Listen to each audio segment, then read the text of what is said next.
Hi, it's Arlene from Pennies to Plenty, and I'm back today with another blog post on PoshFest. It's my PoshFest review. Is PoshFest worth attending? A few weeks ago, I attended my first PoshFest held in Phoenix, Arizona. If you're not familiar with PoshFest, it's an annual 2-day convention hosted by Poshmark in different cities around the US. Its purpose is to bring the Poshmark community members together for networking, education, and fun. I want to share with you a complete review of PoshFest 2019 so you can see what it's like and determine if it's worth attending for yourself next year. Before I go into detail, if you don't already have a Poshmark account, you can receive a free $10 bonus when you sign up with my code SFGirl2015. That's SFGIRL 2015, all one word. Now let's get back to talking about PoshFest. The first thing is why attend? Most attendees go for the same reasons you would go to any other conference. You want to learn tips to sell more on Poshmark, and that's tips on sourcing, pricing, taking better pictures, marketing, building your brand, and so forth. You might want to meet new Poshers and reconnect with old friends. Surround yourself with people who understand what you're doing and support you. Meet and get to know the Poshmark team. Yes, they're there as well. Take a vacation, that's a big one. And source inventory in a new location. I'd attended a few blogging conferences in the past and had great experiences with them, so much that I wanted to attend one for Poshmark sellers. My goals were to learn tips that would help my business and to connect with other sellers in real life. While my family is supportive of what I do, they don't really understand some of the things I tell them about selling online. It's rare to be around people who like to talk about reselling 24/7. What was on the agenda at PoshFest? The conference presentations focused on much more than just selling clothes. My impression is that there were three major themes. One, fundamentals of selling on Poshmark. Two, growing to full-time status. And three, social media growth of individual Poshers. There were several main stage presentations. I'll go over a few of them. The big one was the state of the Posh Union with the founder and CEO Manish Chandra. There were others like Balancing Act, Tales of Part-Time Poshers. There was also a hackathon reveal, which was the new app features being revealed. And one fun one was The Numbers Speak Louder Than Words, which was data about selling on Poshmark from their actual data analytics team. So that was great to listen to. After that, there were smaller breakout sessions, workshops, and demos that went on simultaneously. So you had to pick and choose which ones you wanted to attend. I chose a few. One of them was content strategies, how to break into the booming world of YouTube. That was very popular. Another was act like a boss, going beyond business basics, or taking the leap, going full-time and thriving. That was a very popular session as well. So you see there were lots of topics covered. And then beyond that, there were even smaller events going on. There was a real fun one, like Spot the Fake Challenge, where you go and look at luxury items and you guessed which ones were authentic and which ones were counterfeit. I also participated in a Poshmark research session where they tested the new Just Picked For You feature. What were the pros and cons of attending? I'll start with the pros because there were many. One, you're the first to know the newest Poshmark features. The hackathon reveal is where Poshmark introduces its upcoming features, and this year didn't disappoint. Poshmark is adding private listing fields. Those are spaces in the listings visible only to sellers. They're also adding inventory reports, just like the My Sales report, but this one is for listed inventory that's up for sale, not yet sold. The final one is Posh Stories. This is just like Instagram stories, but for Poshmark instead. And you can tag others and tag listings. I know that you can find out about these features later, but it's exciting to hear about them directly from the developers first. You hear about the features as the developers designed them and intended them to be used, and you get a demonstration of how to use them. The second pro is getting to know other Posh sellers and the Poshmark team. It's easy to say that networking doesn't matter or that you can meet other Posh sellers in your own city, but you can make connections that grow your business by leaps and bounds while at a conference. If you want to be a top seller, a Poshmark influencer, or at the forefront of Poshmark advancements, then being at PoshFest lets others see and know who you are. One of my roommates had been to all but one prior PoshFest, and knew many seasoned sellers there. She introduced me to many other top sellers and even Poshmark employees. I met a woman who runs a clothing portion of a liquidation company, and she invited me to visit the company warehouse if I'm ever in her area. I met some other sellers who showed Posh love by featuring me on their Instagram stories and pictures. I could see more friendships and partnerships coming out of meeting other Poshers, celebrating Posh's highs and lows together, collaborating on giveaways and Posh and Sips, and getting feedback on business ideas. There's a lot to come about from meeting other Posh sellers. As I mentioned above, I don't know many serious Poshers in real life. The most exciting thing for me was meeting other Poshers from all walks of life, finding success on the platform in their own way. The third pro was attending Posh and Sips. You can count on other Poshers to host Posh and Sips each night during the conference and then the morning after. There were Thursday night pre-conference parties, Friday night parties, Poshmark's Saturday night party, and Sunday brunches.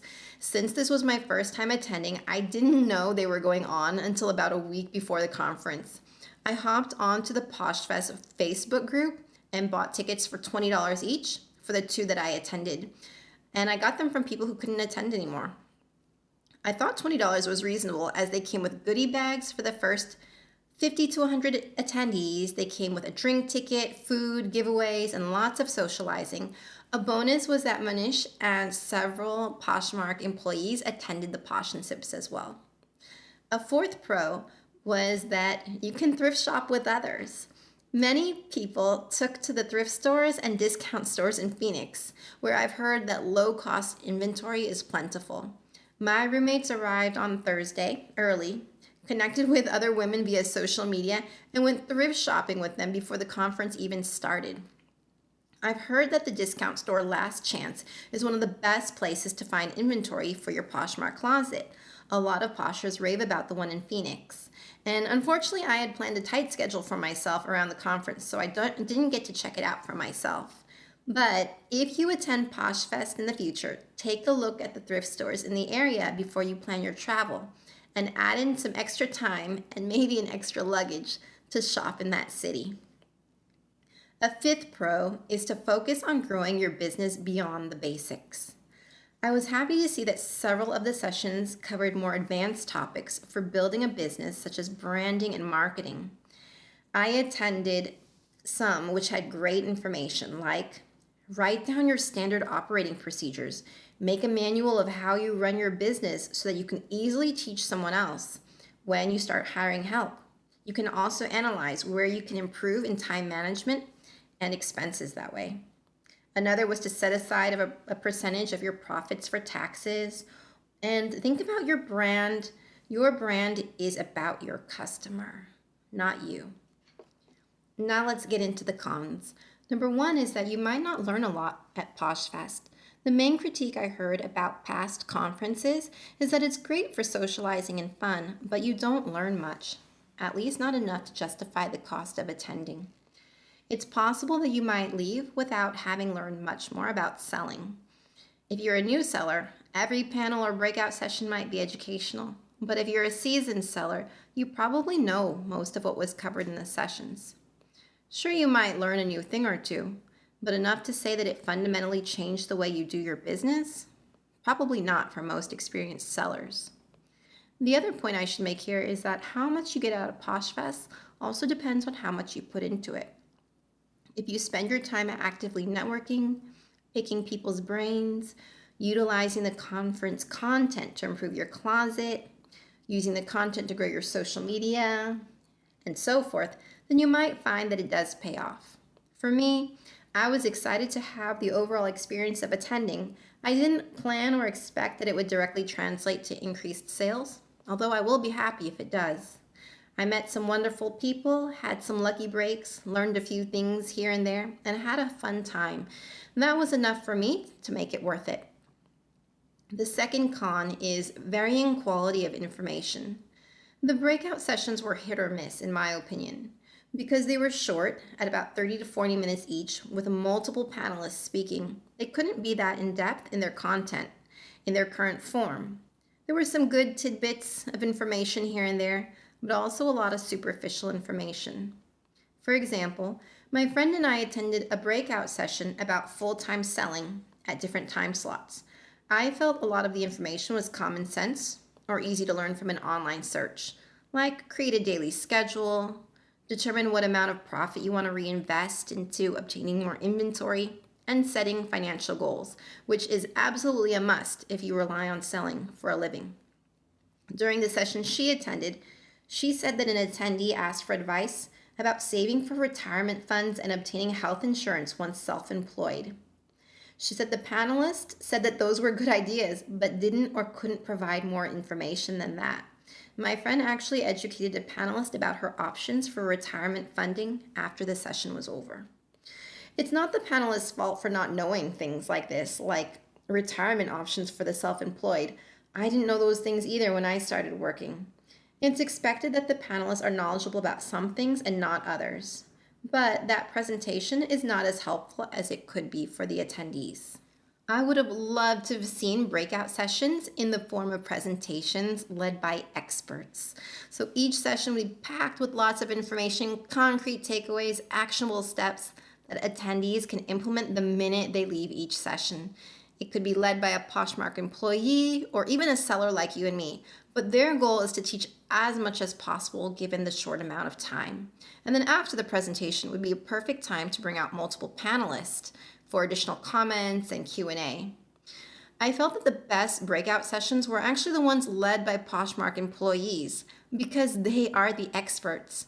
They provided demonstrations of features such as how to use your My Sales Report and how to use the new hackathon features. As a frugal living blogger who promotes spending on the things that really matter most to you and getting value from them, I want everyone to feel that a trip to PoshFest is 100% worth their time and money. For me, that happens when both the socializing and educational aspects of the conference are top-notch. So here are my final thoughts. PoshFest is an experience that can't be replicated by selling alone at home, attending a local Posh and Sip, or even attending an online conference. There's nothing like being in a convention center with over 1,000 other sellers who have the same excitement for selling and the same motivation that you do. Attending PoshFest was a highlight in my Poshmark selling journey and a highlight of my year. But know that attending is not necessary for your Poshmark success.